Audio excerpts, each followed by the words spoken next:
You listen to me. No. You listen to me. Listen to me. You listen to me closer than you've ever listened.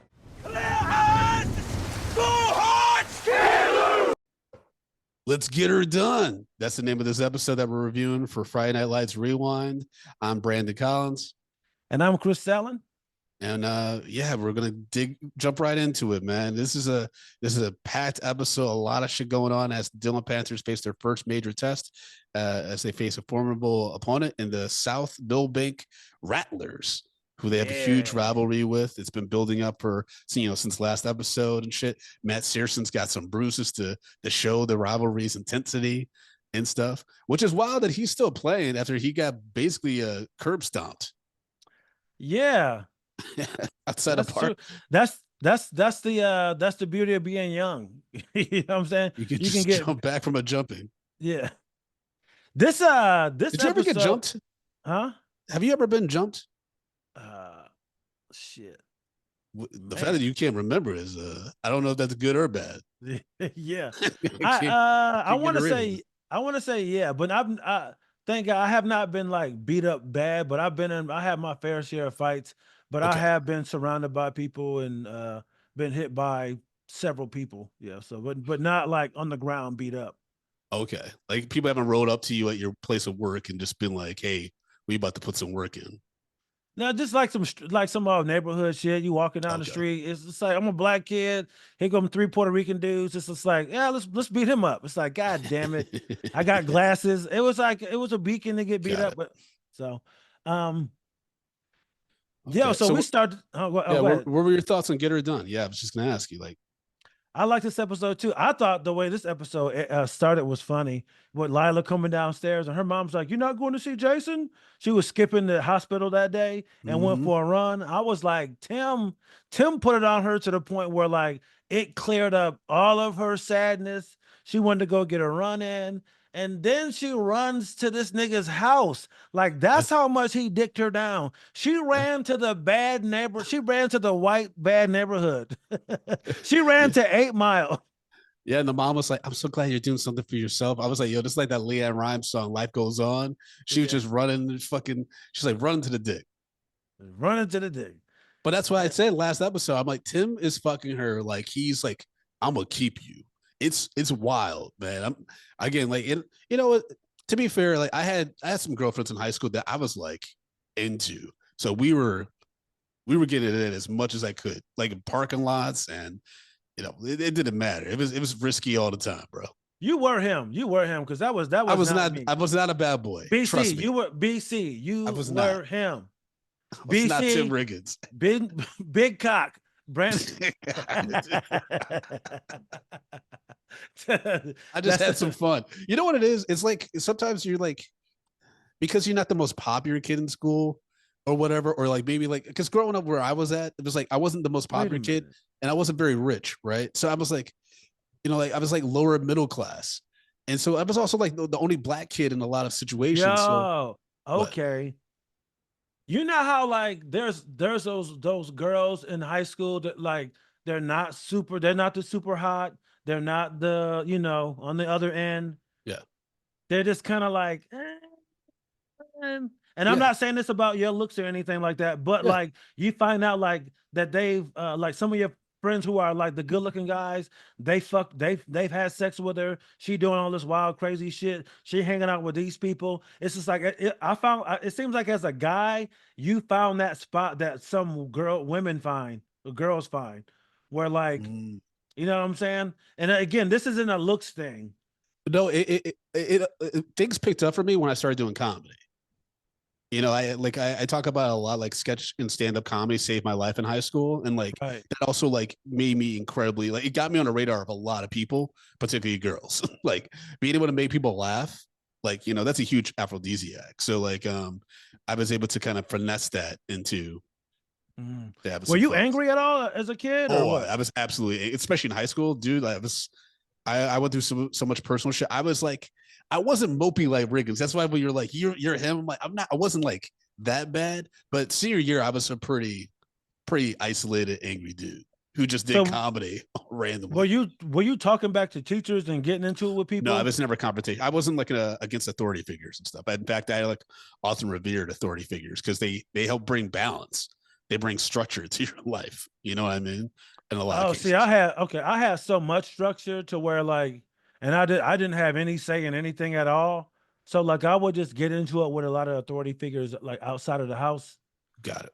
So like even though I would make people laugh, like it never I was such an angry kid. Like I don't think any girls were like, oh, he's funny. It was just like, yo, this dude is always just like talking shit and getting in trouble. Well, I was definitely the kind of dude that you could take home to your parents and stuff like that. They may not be the happiest, but like I was presentable enough and stuff. Little did they know, like I'm smashing their daughter in her car and shit like that. Like, you know what I mean? You know what people used to call me? Some dads, they would call me, well, my uncle and them, they called me Eddie Haskell. That's an old ass reference. Yeah, Leave It to Beaver. Leave It to Beaver. Because you remember Eddie Haskell? Yeah, he was the fucking mischievous neighbor. Exactly, but he was so nice in front of the parents. Yeah, he was very charming. The parents loved him. Yeah. Yes. They were like, you are Eddie Haskell. They would call me Eddie Haskell. Because I was very respectful of people's homes, their, people's dads, the moms, all that kind of shit. But like, yeah, I cussed, but I was never doing drugs and no shit like that. But I could be mouthy. Real quick, I got to shout out, Detroit All-Star Eminem, because he had one of the best in 8 Mile, right? Like it's the second battle. You're like, how is Rapper going to come back from that? He just destroyed him and called him Leave It to Beaver. And then he said, Ward, I think he went a little hard on the Beaver. So was Eddie Haskell, Wally, and Miss Cleaver. And I'm like, yo, when he said that to that dude, I was like, okay, Eminem might be one of the greatest. Like that was crazy. Speaking of Eminem, man, R.I.P. to Mama Spaghetti. His mom died yesterday. Yeah, that's wild. As of this recording, folks, I know this is like coming out weeks later and stuff like that. People are like, man, she died last year.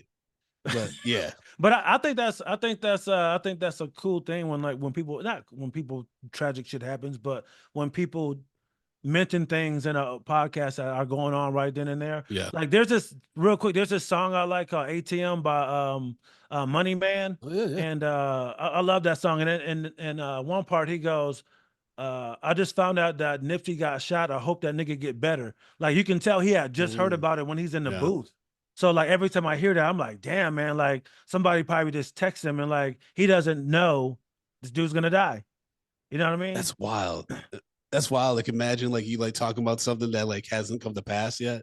It hasn't come to pass. And like it's such a moment, right? That's why I love that song. Because right at that moment, like, yeah, no one knows. He doesn't know what's gonna happen. He's like, I just found out that Nipsey got shot. Like, it's not like he wrote that. He just put that in there. You know what I'm saying? That's why I love it. Anyway, sorry. That's like someone like in the booth, like as soon as Kendrick and Drake released their first diss tracks towards each other, and someone's like, Drake got it. And like they do a bar like that, like, Kendrick, what you doing? Drake got it or whatever. And then like, right, exactly. This is before Not Like Us came out, so they had no idea. No idea. And this, I guess it's ramping up again with some court case and people getting sued and shit like that. A bunch of shit. It's crazy. I'll tell you what's ramping up though. The pressure on Coach Taylor. Yes. With this rivalry game. Because we open with, after, Lyla goes on her run to get some more dick. Right. Julie literally is reading out other coaching positions in different states that they could go to.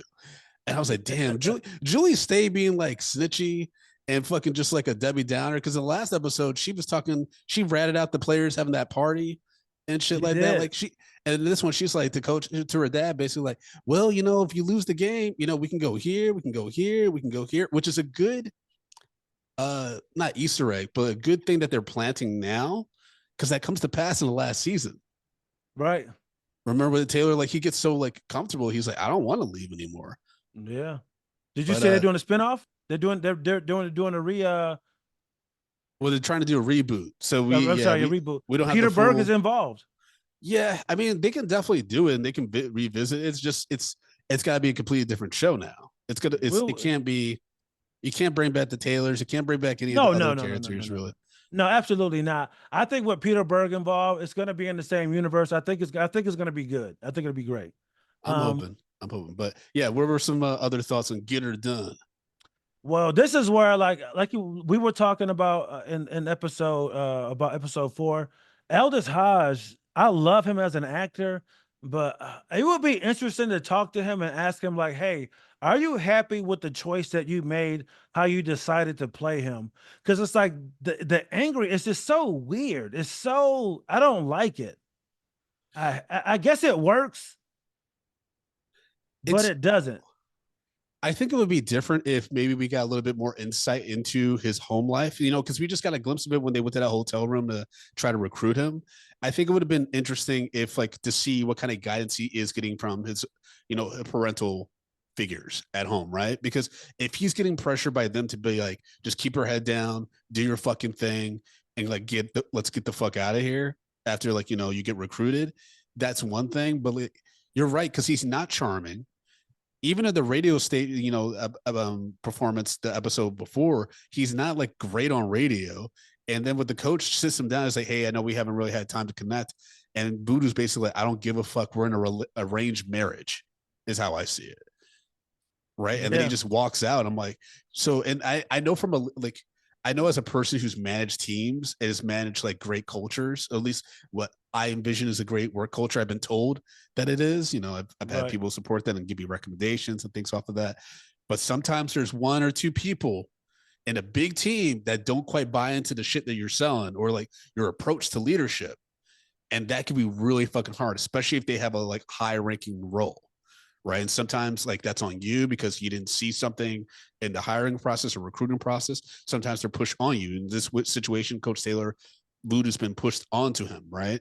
And Right. he's now facing this dude that like doesn't give a fuck. Clear eyes, full hearts, can't lose. He doesn't give a fuck about any of that stuff. No. He's not going to be that kind of QB for you. So now you're like stuck with like, if I don't go with him and I go with Saracen, we lose the game. That's fully on me. If we go with Voodoo and win, but I'm like Voodoo, I said Voodoo. It's he's in between a rock and a hard place with the situation. Yeah, it's a shitty situation. He wants to win, but you want to win a certain way, man. You don't want Buddy and Voodoo in charge of this thing. You know what I'm saying? You don't. You 100%. don't want them in charge of that shit, man. And it's uh yeah, Mac is being weird too at this time. When he was copying the playbook. Yeah. Okay. So, I mean, when he was doing that, my wife was like, "That's definitely a no-no. You should not be doing that." And he claims that it's because he gave Voodoo his playbook, and he's making a copy for himself. But that was a whole weird scene because okay, the way that Mac was talking to Coach Taylor in that moment, they finally had that confrontation because we've been hearing little whispers of Mac hanging out with Buddy Garrity and probably kicking in with the boosters and stuff like that because they're basically setting up Mac to take over for Taylor if Taylor loses. Like it's basically that's writing on the wall right now. Right. Taylor's smart enough where he has paid attention to some of that shit to know that that's why he He knows confronts him. what's He's up. like, I want to know what's going on in my office. This dude gets mad touchy and he's like, you're sitting in my chair the way I see it. And so for me, I'm like, going back to what we talked about last episode, Taylor has so many attacks coming from different angles. And now he knows for certain he can't really fully trust his offensive coordinator because he's going rogue with Voodoo and doing some other shit. So now he's like, I have to have so much conviction in every decision I make. Otherwise, people are going to push back on me and it's going to become a fucking shit show if I let that happen. Mm-hmm. Right. It's man. And coach is so smart. He's smart, man. And he's nervous. He knows, man. Is he smart or is he lucky? Because the way this game is won, I feel like that's more luck than Well, actual like smart plays. well, he got as far as a game, yeah, he got lucky. But I'm just saying, some people don't recognize that they're being played or what's going on. Like coach, he sees all of this. He knows what's up. He knows the game. And I'm not even talking football. I'm talking about what like this The weird shit. politic and stuff. Yeah. Yeah, he knows the politics of it, and he's not like most people where he's so caught up in the idea of being the man, being the coach, being that guy, having the seat, because most people would. You know what I'm saying? They would be Yeah. so happy and to be a part of that inner circle, being Buddy's friend, hanging out with the boosters. Just they would love to do that and would do anything to be part of that. But coach is like, yo, I can't. I know where this is gonna go, man.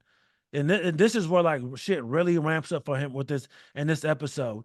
I think he realizes early this is a huge like do or die, one for the team and for me and my I don't want to say morality, but like he's putting his character on the line with this shit, man. Mhm. There's a lot going on with this. A lot. Yeah. A lot. And let me ask you this. Because we don't like Voodoo so much. Isn't it funny how if they like you were saying, if they showed us more of his home life, it could really change our perspective. Because what if like they showed his home life and they're like, yo, we don't give a fuck if you actually like it here. You gonna shut up, you gonna play football. What if you don't like football? You know what I'm saying? Like Yep. we know nothing about this kid. And like I don't like him. That's what they're trying to come across, but we really don't know shit about him and why he's angry. Yeah, it's curious, right? I think if memory serves, I think we hear one quick line in like a season 4 or 5 episode about Voodoo and where he Oh, ended up really? or something like that. I think I remember hearing about that. Okay. Um, but yeah, it's really it is frustrating, and I think it's meant because Voodoo's supposed to be like the moment. Like I think that character is meant to be the moment where Taylor fully like learns to believe in himself and his own conviction and his decisions, and like you said, like win to him the morally right way. Because I Mhm. think he also knows, and we learned at the end of this episode when he finds out there's an investigation about Voodoo's recruitment. I think he knows that Buddy did some shady shit to get Voodoo on board. Yeah, which we It find wasn't out, just yeah. his. It wasn't just his like pat like his direct speech about if you want to come and play good football, join the Panthers. I'm out. That's all I'm going to offer you. It Right. wasn't that wasn't the end of the conversation, right? And so I think this character provides a turning point for Coach Taylor and how he continues to run the team. I think it would have been a great service though to get a little bit of insight into what's going on with Voodoo. But again, if the character is written thinly, pretty thin, there's nothing much for Aldous Hodge to do besides being mug and basically piss off Coach Taylor to the point where Taylor kicks him off the team mid Right. game. You know what I mean? That Yeah. um, and it's frustrating because there's a world where that like falls apart immediately for Coach Taylor. The way he's screaming at Voodoo and Voodoo storms out and like is banging on the lockers and stuff like that. That sometimes can freak people the fuck out.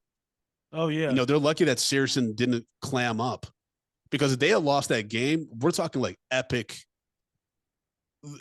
fallout It's from that over. for everybody. And that's a dude. And that part, man, I don't like Elder. I didn't like Voodoo's character, but when he had that sit down with Coach, he was so real. He was like, "Yo, you a dude trying to scrape it together." He's like, "You're trying to scrape your win together. You trying to keep it together, bro." I mean, like he told Coach how it was, and Yep. he told Coach, yeah, he told him you're scraping by. So he told Coach some hard truths that he didn't want to hear. Yep. Yep. And that's the one thing I will give Tatum. It's like, yo, he told him some real shit, bro. Like I know the situation, and I also think like, yeah, Voodoo he just on another path. He's on that like I'm not in this shit for the love, man. Like Voodoo already know like I'm going pro. Like I don't have time for this feelings and that's what I'm not here for this shit. They Well, were on two different pages. well, he thinks he is, right? Like I don't quite remember the fallout of the Voodoo situation, but the way that his family went about the recruitment process, that could probably get him in some shit. But Oh yeah, yeah. we'll learn about that. We do have to talk about the whole Tyra subplot with like this grown man. Oh This kind of gets yes. into that creepy pedophilia This stuff you yep. were talking One about. of my biggest issues How I old have is with the Tyra show. I looked it up. So she's 15 or 16 in this episode? in this episode. Because I want to say they're like sophomores and they're sophomores. Yeah, because there's up to season 3, and season 3 is when they graduate. Smash and And, Saracen graduate. and I want to say, like, yeah, she's even in season 4 a little bit. Yeah, she's in the whole series like here and Oh there. yeah. Latter seasons in seasons 4 and 5, it gets she's in and out, but no pun intended. But yeah, I mean Hello. that one dude from I think he's from Suits.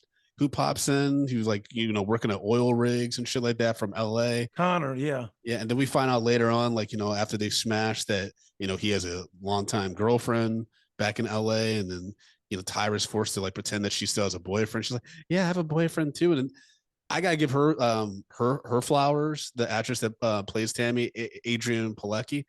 I didn't really care for this subplot, but she did a great job showing how sad Tyra is, and her trying to think that this guy from LA is going to be her ticket out. Yeah, like, yeah. And you kind of, yeah. And to be, I'll say this. I think too, you kind of saw Tyra and Riggins as a little bit more mature and older than they really are, just because of the shit that they're dealing with and how they carry themselves. And then that's how they carry themselves for sure. Yeah, how they carry themselves. I guess they really haven't gotten into her living situation, but we see how Tim basically raised himself. He's a man. His boy brother is just as fucking man. Useless as he is right now. And his brother's fucked up too. But I say that to say, like, I feel like with this, we really finally see as like Tyra is like, yo, this is a child. And you see how inexperienced she is and how surprised and shocked and like she's hurt. You know what I mean? But like as an adult, we already know what this is. You know what I'm saying? Yeah. It's like she fell for the okie doke. And it's like that's another reason why. It's just like, yo, this is a grown man preying on a child. And then he comes back up to the office to her work and waits for her and then has a present for her. I mean, it's just so fucking creepy. And this is not the first time that this happens on the show. Like it's I get it, it's realistic, but it's just it happens quite a few times on the show. It does. It does. It's unsettling for sure. Because she's over here having this moment with this dude. He's like, picking her up and driving her off to like, different locations and stuff like that around Texas. And you're just like, yo, girl, this is how people get got. You know what I mean? Like, yeah, she went out to a oil field. This is like, yo, he could have had a hole out there dug for you. Yep. And that's why it's so dangerous. She's a child dealing with a grown man who's not even from there. That dude could have took her out there, did whatever, murdered her, put her in that, and then flew back. Yep. To LA. But it's like my wife, Tati, when she was watching this with me, she said it like when Tyra started flirting with this grown man. She's like, she knows to take it out when she sees it. Oh wow. Because at this point, Tyra's not with Riggins anymore. She doesn't know that Riggins is hooking up with Lyla, but she just feels like there's no like concrete future that she has, for herself. And so she sees this dude who like seems to be into her. He's got his like career going, and she's like, like I'm down to be like a housewife that gets to travel with this rich dude or whatever the fuck. It's very naive, but that makes sense when you're 15, 16, dealing with grown men who should know fucking better. Yeah, that was very wild. But again, Riggins is out here just getting everybody. Like he's able to get Lyla, then Tyra. Like he's got all these girls just fucking wanting him. And I'm like, again, Riggins is definitely not using rubber. So, I wonder. There's no way he doesn't have an STI. But like, rubber Riggins. It's definitely not a thing. Also, the adults in this episode were a bit inappropriate with the kids because even Tammy has that moment. I have it right here. Well, Tammy has that moment with Lyla, who comes into her office where she's like, you really are more than TNA. You got brains too. And then Lyla even was like, excuse me, Mrs. Taylor? Like, yo, she's like, no, fuck? They say, yeah, I thought that was very weird. That was people were being very strange this episode. People being very strange. I know for sure if I said that to a female student, I wouldn't have a job no more. Mm-hmm. Oh, let's talk about this quickly too before we move on. Things between Matt and Julie are really starting to pick up, Yeah, that's interesting. So they're only a year apart, which I didn't realize. She's a freshman, yeah. She's a freshman, he's a sophomore. For some reason, I always thought that he was way older and stuff, but like now we talk about the timeline. So does that mean that, again, what age is Landry? Is Landry a freshman? Yes, Landry is also a freshman. But he drives. But you said it's because his dad's in police. I think it's because his dad's, yeah. Because I looked this up the other night because I was like, let me just see how old she is. Not that it would be okay, but I was like, maybe she's 17. I was like, maybe that's the thing. It's interesting because I mean, like they probably are very lax down there. I mean, it's Dillon, Texas, and also like these kids are everyone. It's an open secret that these teens drink all the fucking time, right? And so, I'm sure they're drinking and driving. Like it's probably open knowledge because even I think Julie in the last episode, she is tasked with going in the car to pick up more stuff for the barbecue. So I guess it's just like a free for all down in Texas with driving. Because in Michigan, they were very strict with that. Like, I think I couldn't get my learner's permit till I was 15. And with a learner's permit, you can only drive when there's an adult in the car. And then when you turn 16, you can full stop drive whenever you want. So even at 50, could you not drive to work? No, you weren't supposed to. Okay. But I maybe I have that wrong. I don't know. I didn't have a car that I could drive to work. Like, it's just me and my mom. So my mom had her car. I didn't get my own car until I turned 16 and I bought my own car. Okay. How old are our characters? I had a list, man. I'm trying to pull it up right now. Yeah, it's weird. I mean, maybe too, if it's like a weird town, they might have like a local thing where because if the school is far, so it's like, yo, the kids can drive to school. Yeah. All right, let's see. Let's see. It says watching the first season. All right, Saracen is a sophomore. Jason is a senior. Smash is a junior. Smash being a junior makes sense because season 3 is when coach is coaching him outside of the team. Right. To get recruited for like a JUCO or something like that, I think. JUCO. So they're at least at a minimum. I think Lyla is a senior, and Tim and Tyra are at least in 11th grade. At least in 11th grade. At least. Yeah. Okay. I mean, we're all over the place with the ages and stuff like that, but like it was heartening to know that Julie and Saracen weren't too far apart age-wise. I was, for some reason, thought he was almost like a senior and she was a freshman, because I've always thought that was creepy in high school. Even in high school, I always thought that was kind of weird. I remember seeing in my homeroom, there was like these freshman girls that were like trying to flirt with me. I'm like, nah, not trying to mess with that at all. You know what I mean? Because I was like, as a freshman, I'd be a hypocrite. I always thought as a freshman, like when I saw these senior dudes hitting on the new freshman class, I'm like, that's mad creepy. Like y'all got like plenty of girls in your age group. You have plenty of prospects. You know what I mean? Like, I don't know that. I was like, unless you're like in full love, which happens sometimes, I'm like, that just seems weird. But yeah, I definitely. Also, that guy showed up at Tyra's.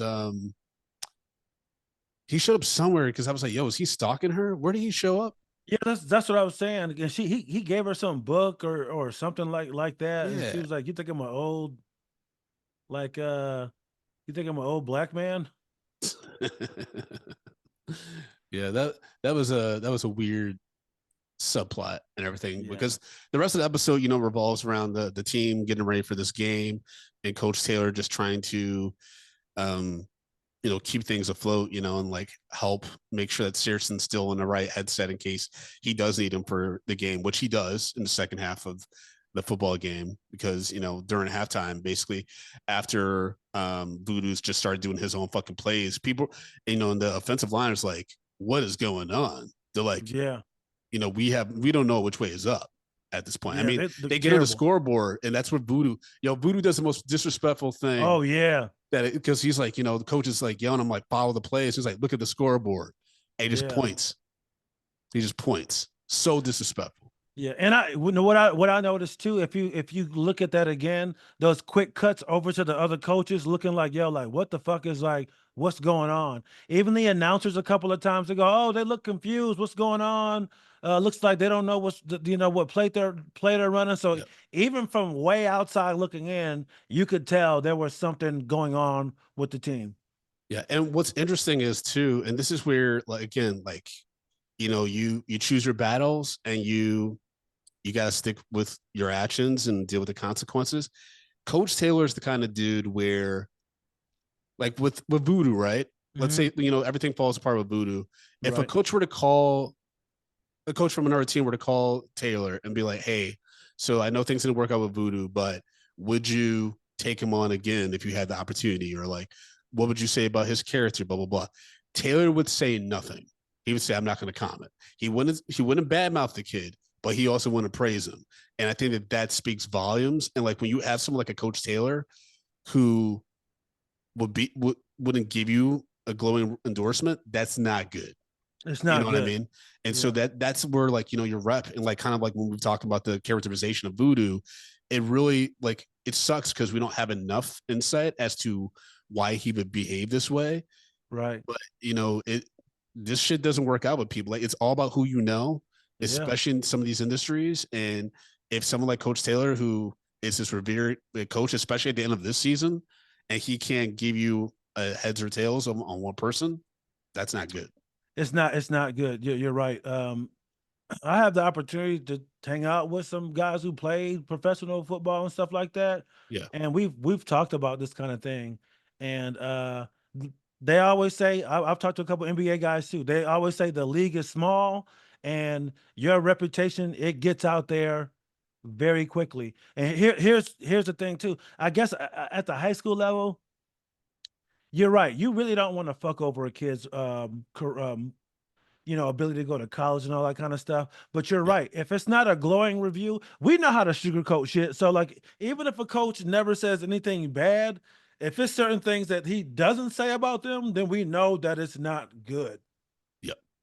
You know, and in sports, yeah, it's such a small world. Yeah, Voodoo is fucking himself, man. Because yeah, if another team wants him, coach is just gonna say, yeah, maybe he didn't work out for us, but hey, man, he could be a problem in the locker room, and he might not say that verbatim, but he's gonna say it in some way. You rather have him say that than nothing. You rather have him say like it was an absolute disaster. I wasn't a fan of his attitude. Yeah, I do think there's some hope if he can find the right coach. Yeah, to mold him into a great player, than right? Nothing. But like the fact that you would be like Taylor's probably. I'm not gonna comment on that. So okay, so you don't think coach could say maybe it wasn't a right fit for us? Nope. No, because I think between Voodoo's attitude in general, showing up late, being disrespectful, telling coach that we're in an arranged marriage. Remember, we don't know how old Voodoo is. I'm guessing he's probably a senior, if maybe a junior. That nigga 30. I know, but like a teenager's talking to you like that. Like I like I've actually been pulling back on subbing lately just because it's been very disheartening seeing, even like being in grade school, like I'm talking fourth and fifth graders, the way that they talk to adults now, not just me as like a sub, but like other adults in these schools is beyond disrespectful. And so it's like for a player to talk to his coach like that for the first like real sit down that they have and kind of read him the way that Voodoo does, even though some of the stuff he says is right. Like, no, this isn't a conversation between two grown men. This is a conversation between a child and an adult. And he made it a grown man conversation. You trying to have this grown man conversation and you're not ready. Like, because at the same time, coach is like well within his rights to be like, I'm not starting you. Right. And so it's wild that Voodoo just goes about life this way. And it's again, I don't think there's any world where that's a success. But like, folks, shoot us an email, Friday Night Lights rewind@gmail.com. Yes. Let us know if we're wrong on this. Let us know if like, hey, it behooved Voodoo to be like this way because X, Y, and Z. Like maybe we're just missing something. I don't know. Like, now that I think of now that you said what you said, even though I still feel the same way, but this is a perspective I did not think about because it is a show, but I do like to think of things in a real way because that's how you get real acting. You know what I mean? When you really put yourself in that situation. He's already won a state championship in Louisiana, which they hang their head on. I'm assuming Louisiana is not an easy place to win a football championship. It's the heart of the SEC. So when it comes to football, you're going to have some serious talent. So this kid has already won one state championship. So he is legit. Okay. He's legit. And you said you're not really a sports guy, but like when you're a blue chip player like that, a lot of these kids, especially coming from like really poor areas, they get jerked around a lot. Like to switch sports, Amari Stoudemire, he played for the Knicks for a while. He played for the Suns. He went to, I can look it up. Shit. But he went to, I want to say like 7 or 8, if not more, high schools. Think about that. He went to almost 10 high schools. This is a 4-year school. So at a young age, people like Amari Stoudemire, when you're that skilled, you learn quickly, I'm a commodity. People don't care about my education. They don't care about anything that I do in that classroom. All they want me to do is produce on that field. And maybe like it seems like Voodoo was already at that point. You know what I'm saying? It's not Jason Street where like his situation is completely different. Where while he's not rich, I don't think the street struggle like the Taylors might have. So people are handling them differently. And you know how shit is with black people. You know how niggas is. You got a talented young kid in the hood. You know what I'm saying? He's probably getting joked around a lot. And he lost everything that he knew. And he don't know these motherfuckers. And like we don't know shit about this kid. He might not even want to play there. There might have been a school that was better for him. And they were like, nah, you going to the Dillon Panthers. And all he wants to do, I'm just trying to get to LSU. This storm fucked up my life, my career. And here I am. I don't want to be at the school. This guy is telling me to come in, tell me, hey, like in the meeting, he was like, this is where you come in and say, it's a pleasure to be here. I'm glad to be a Dillon Panther. And like, coach, in that scene, coach is like, yo, give me fucking something to work with. Make me feel somewhat good about my situation. And the nigga couldn't even do that. He couldn't even do that shit. But honestly, man, like now that we talk this Voodoo shit, man, it would be very interesting to get more of his story, man. Cause I get it. He's supposed to be the angry young black dude. But what is his fucking story? Why is he like this? What happened? And then now look at this. Now you got Buddy Garrity. Buddy Garrity just fucked him up even more. One, he left the team in a shitty manner.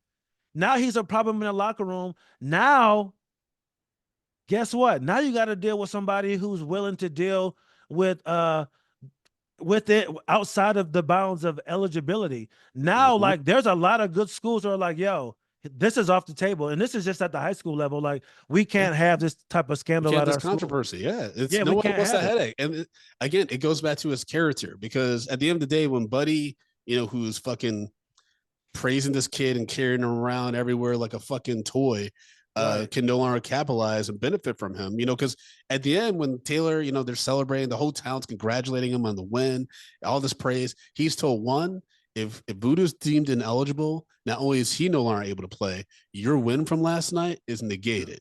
Right. And so Taylor sees all these people praising. Buddy just turns around and fucking throws his head back.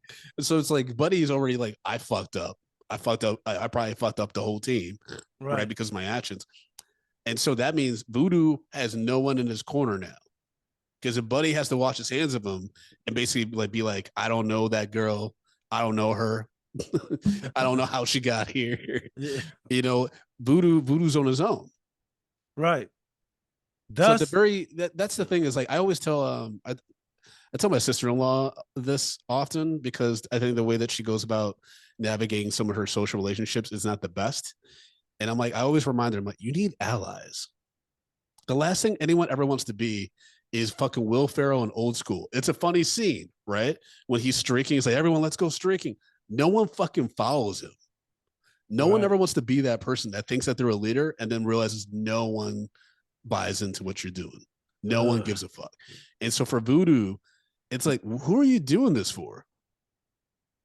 Yeah. I think that kid's probably been fucked over, man. He's a commodity. They don't care about his, his home life. None of that shit, man. They just see a kid who can run fast and can throw a football. Which is ironic because then you put the parallel, and this is where the show can be interesting, and I think it's like interesting from our perspective as two black men, because you see the street storyline where he's getting mentorship now by Herc. He's seeing how Herc is actively involved in like sports, even though he's regulated to a wheelchair. He sees like him playing in that league and things like that. He's starting to, because Herc says it took like he did self-pity. Wild and self-pity for 6 months, the first 6 months after his injury, right? And so that gives Street the fire to be like, I'm not doing this shit for 6 months. No fucking way. And he starts, wheeling himself back and forth in the hallway all day. Like he starts conditioning himself like he would if he were still playing football, but just in a different situation. Yeah. And like I don't want to get too far off from like the parallels, but I just thought it was interesting seeing Nah, someone fuck it, man. Let's a little bit. Yeah, I mean, someone who is I want to hear it.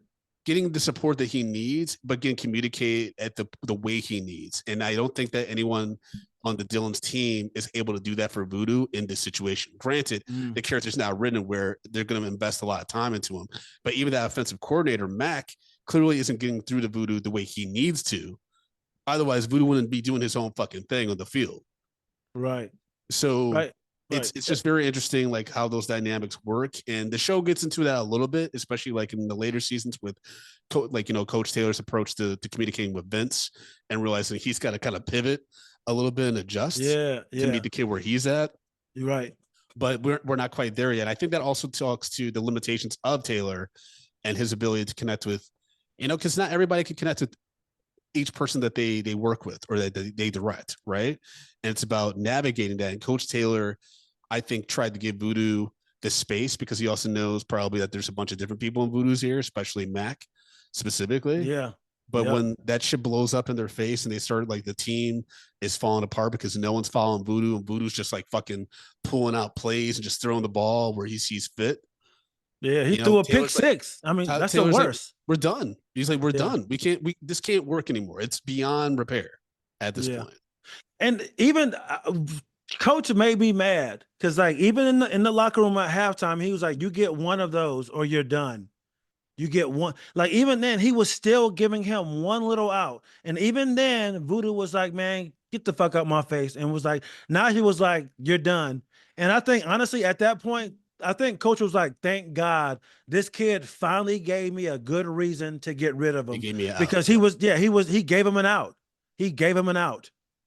Yeah, and I think that the moment that really solidifies this, that Voodoo's just not the guy, is when they stop by Street's hospital room at the rehabilitation facility, and the whole team comes in, which I thought is such a beautiful moment with Lyla there, and then they bring the game helmet. And then Coach Taylor surprises him by bringing in the whole team. And, Smash says, "What's up?" Street and Saracen have a very sweet moment where he's like, give him hell, whatever. And you see Voodoo standing on the side. Granted, Voodoo doesn't have he doesn't know Street at all. But if Voodoo cared enough, knowing how important Street is to this team and that he was their original QB, he would at least introduce himself and be like, I got it. I got it for you. Like, I don't know you, but I got us. I got us to get to this. He just stands in the side. And there's a part of me that gets that a little bit. It's like with Gamora and Endgame, because it's not our Gamora. So at the end when Tony's dying, that Gamora is kind of like, I don't need to be around for this. I don't know who that is. I don't know who Tony Stark is and shit. It's like kind of like that. But at the same time, knowing how clearly important he is to everyone on this fucking team who's taking a moment to talk to Street before they go to this big game, you got to step up and do something, right? Especially if you were the dude in charge. And that's the thing. And that's the thing too. Voodoo, as a quarterback who was talented, I don't know what his attitude was like on his other team. So exactly. I'm gonna assume it was great. You know what I mean? Okay. or it worked for him. You know what I mean? I'm gonna assume that it was good because he's successful. So it's like, he knows this stuff, but he's thrown into a really, really shitty situation. And it's just funny you mentioned that scene, because I was also thinking, like, why is he even there? That's so awkward. But you're right. The mature thing would have been like, hey, I know this is weird. This may be awkward, but this was our quarterback. This is our quarterback that got hurt. Yeah, for sure. I did. I gotta confess, I got very choked up when Riggins finally shows up. When he's at the end of the line. I heard it in your voice now. He was when he's at the end of the line and he got he finally faced Street and they both started crying. I'm like, and Street's like, where have you been? And Riggins just, he can barely articulate himself and like gets overwhelmed that Street's just like, just go. Go. Like, he's like, I know this is a lot for him. And Street is like, Street is just Street. He's mature. He's more mature, and like, he knows that Tim is hurting.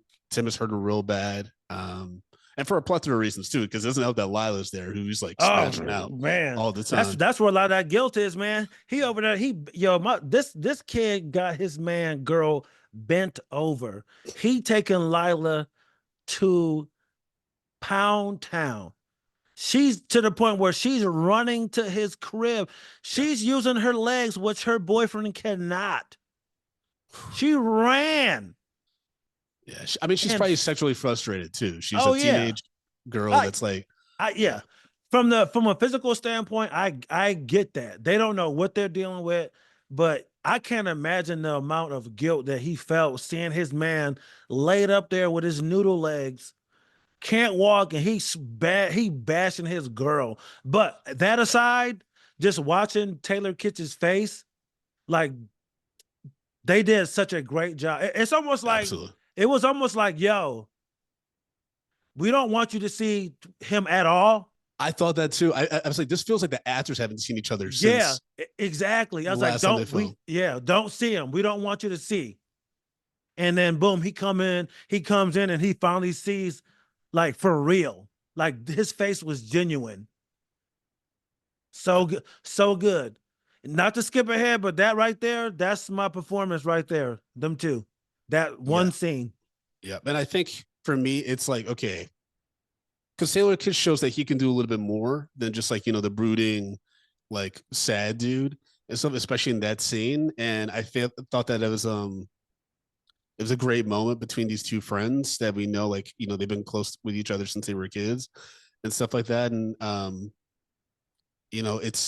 but I think that that's indicative of why Voodoo fails.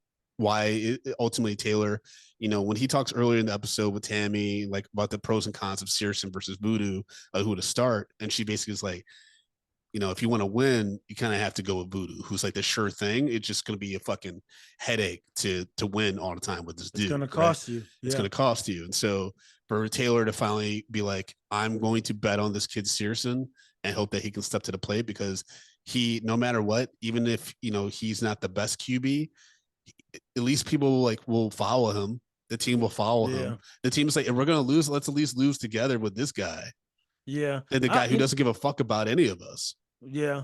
I don't want to put myself on a pedestal or anything like that, but I'm a lot like Coach in the sense of, like, I have to be able to sleep at night, man. You know what I mean? Yeah. I've had opportunities to do things and say things and, to get put in, to be a part of a thing, but it's just like, yo, I can't do it.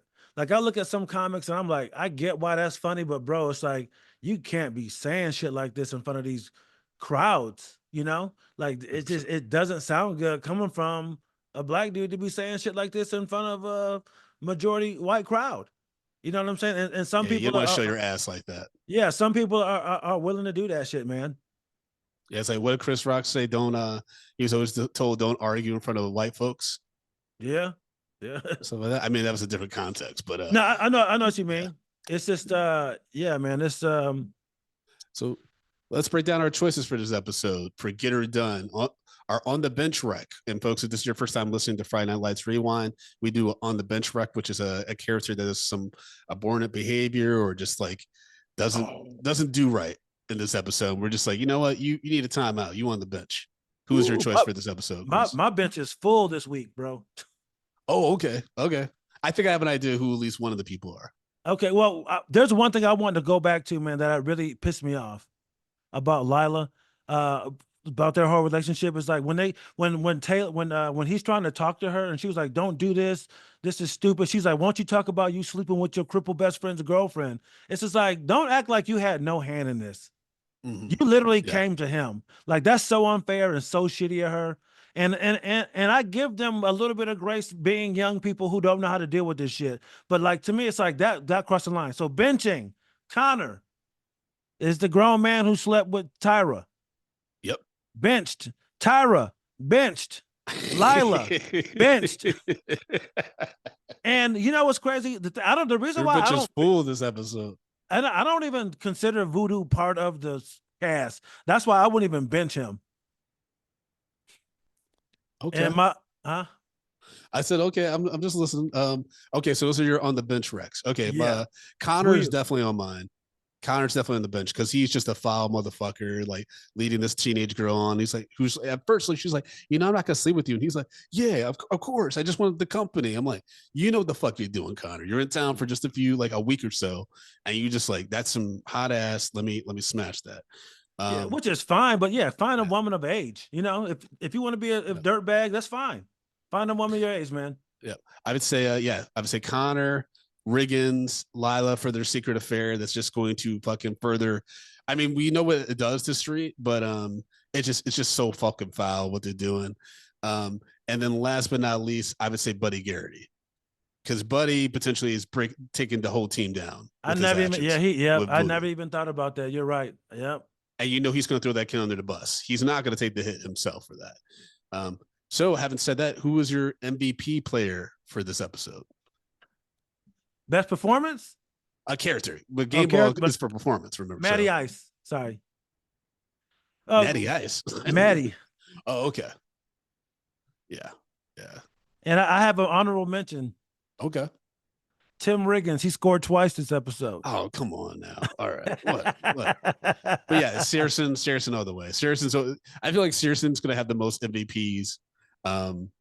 For character, and then probably for game ball performance as well. But actually, I wouldn't be surprised if Connie Britton has the most game ball for performances. But who was your game ball for performance this episode? You gonna be mad? Are you gonna be mad at me? Okay. Taylor Kitsch, he scored twice. Come on. I shouldn't do that. I'm not gonna waste it. Honestly, I like Matt, and it's for one scene. Zach Gilford. One scene. Again. One scene. It was when he woke up the next morning and he had the bruise and he woke up sore and he looked at it and he was so proud of himself. Yeah. And like, to me, that was the final buy-in where like he took a beating for his team where he got jumped. So some off the field shit. And then he took a beating on the field too. And he weathered the whole Voodoo Tatum storm. I gotta give it to him, man. I thought he did a great job. All right, Sal Guilford again with the game ball for performance. For me, best performance would be Kyle Chandler, Eric Taylor.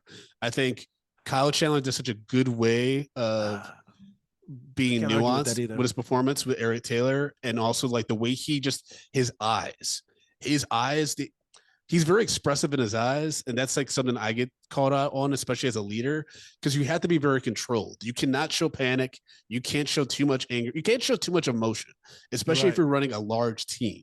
Like you have to be very, moderate in how you navigate. I was in the military. Yeah, it's all about bearing. So I think Coach Taylor does that very well. He fucking falls apart and lets it out sometimes, especially with Tammy, but like especially when like he's having that conversation with Voodoo, you see him tense up and his eyes get big. Like his eyes get very intense. Yeah. But it's like, I'm not gonna like deal with this right now, but I know what this situation is now. And so now I have to game plan what's my next move. And I just love the way that he carries Eric Taylor in I do too. It's one of the best performances ever, man. I'm a Sopranos nut, and I feel like Tony Soprano, James Gandolfini is one of the best TV performances up here ever. You got to put Kyle Chandler as Coach Taylor in here as well. And last quick note, a lot of big releases in this episode, like emotional releases, like Coach on Voodoo when you're done, you're fucking done, because he's been wanting to yell. Yeah. And then another big release with Street and Riggins. They finally got that out a little bit. Yes. We've been waiting for that for a while. Yeah, 100%. And also Maddie got a little bit of release with beating up the car and shit like that. So a lot of tension has been released recently, and now Coach has won the game. All that tension is gone, at least for now, until they find out if they win or not. So.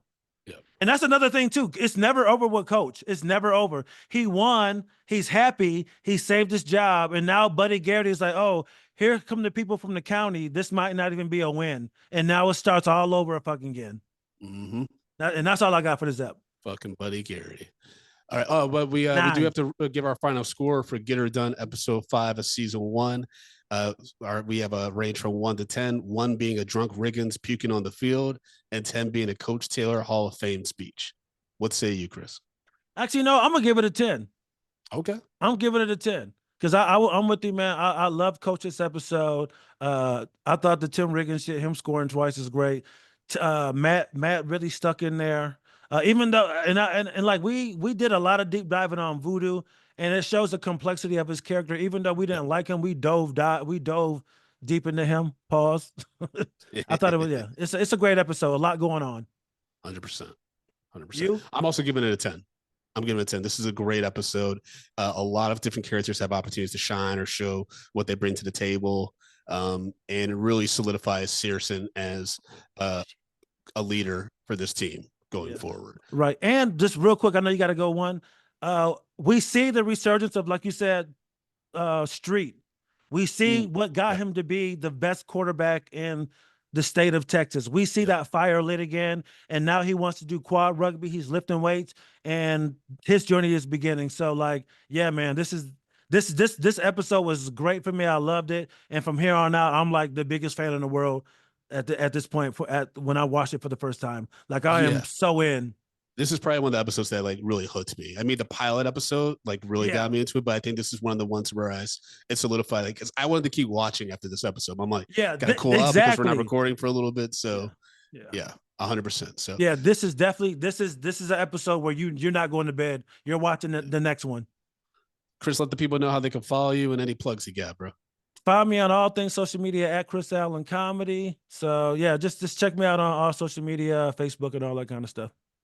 Awesome. Y'all can follow me at Frodo_Blackens on all social media platforms, particularly Threads and Instagram. That's where I'm at these days for Frodo Blackens. On Blue Sky, FrodoBlackens.com for show dates. I got a Drunk Bike History Tour that's coming together, so really excited about that. And yeah, you can follow, we keep up with the show by leaving a 5-star review so we can increase the visibility.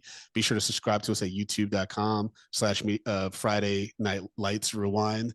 And then also you can leave us an email at FridayNightLightsRewind@gmail.com. Let us know what you think about the show and any additional thoughts you have on this episode or previous episodes that we've done. Yeah, leave a comment. Yep. And until then, we'll see you at the next game. See you next Friday. Peace.